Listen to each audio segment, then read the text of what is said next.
नमस्कार।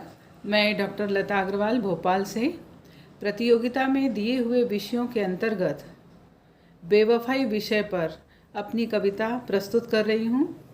कविता का शीर्षक है प्रतिशोध। सखी द्रौपदी, सखी द्रौपदी, कहो खुलकर अपनी पीड़ा, क्या गुजरी थी तुम पर, नहीं ब्याहता तुम अर्जुन की।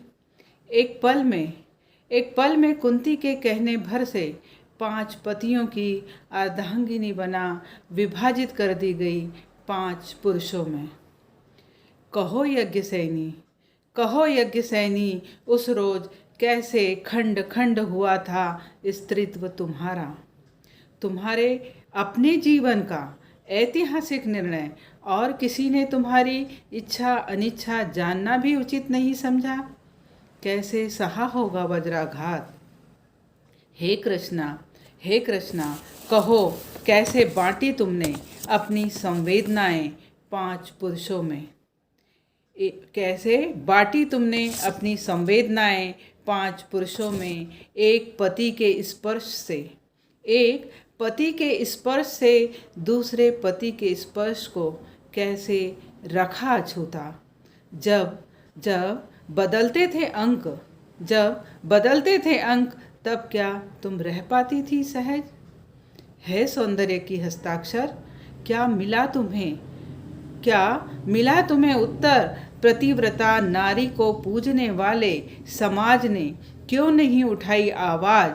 कैसे कर लिया स्वीकार इतिहास का सबसे कलंकित फैसला। हे पांचाली, हे पांचाली, बता दो पीड़ा अपनी इस दोगले समाज को, बता दो सबको।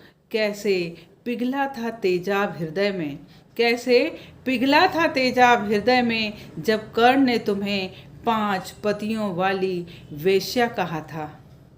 कितना असहाय पाया था तुमने, कितना असहाय पाया था तुमने उस रोज स्वयं को, जब युधिष्ठिर ने दाव पर हारा था तुम्हें। हे द्रुपद कुमारी, हे द्रुपद कुमारी, बता दो समाज को क्यों कर 5 पतियों की पटरानी बन। कैसे दुर्योधन, दुशासन, जरासंध, कीचक की कुदृष्टि का शिकार होना पड़ा तुम्हें। 5 पतियों की, 5 वीर पतियों की पत्नी होकर भी खामोश रह अपमान सहना पड़ा तुम्हें। हे सैरेंद्री, हे सैरेंद्री, दिखला दो दिल की वेदना।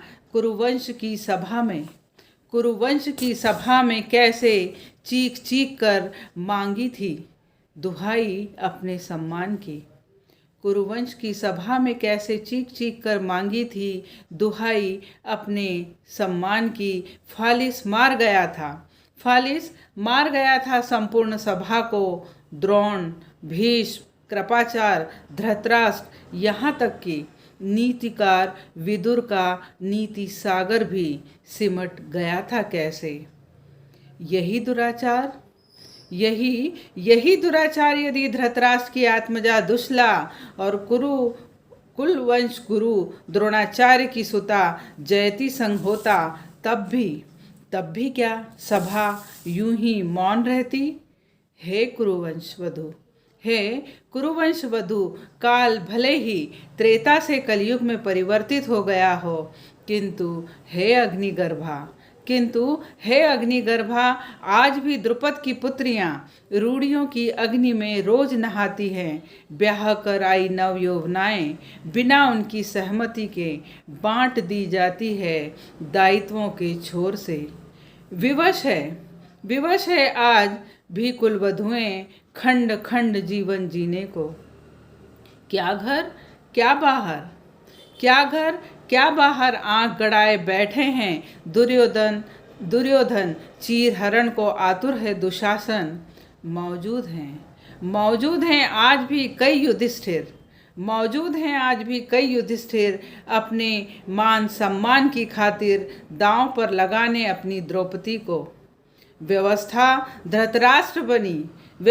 धृतराष्ट्र बनी अपनी लाचारी को रोती है। परिजन चिंता से, अपराध बोध से झुकाए नजरें खामोश हैं। आज भी सम्मान की सूली पर द्रौपदी ही चढ़ाई जाती है, गिनाए जाते हैं उसके दोष। हे महाभारती, हे महाभारती, लगता है अपने रक्षार्थ आज भी द्रौपदियों को अपने केश खोल लेनी होगी शपथ, दुर्योधन और दुशासन के लहू से नहलाने की। एक द्रौपदी का प्रतिशोध इतिहास ने देखा है, अब द्रौपदियों का प्रतिशोध भविष्य देखेगा। धन्यवाद।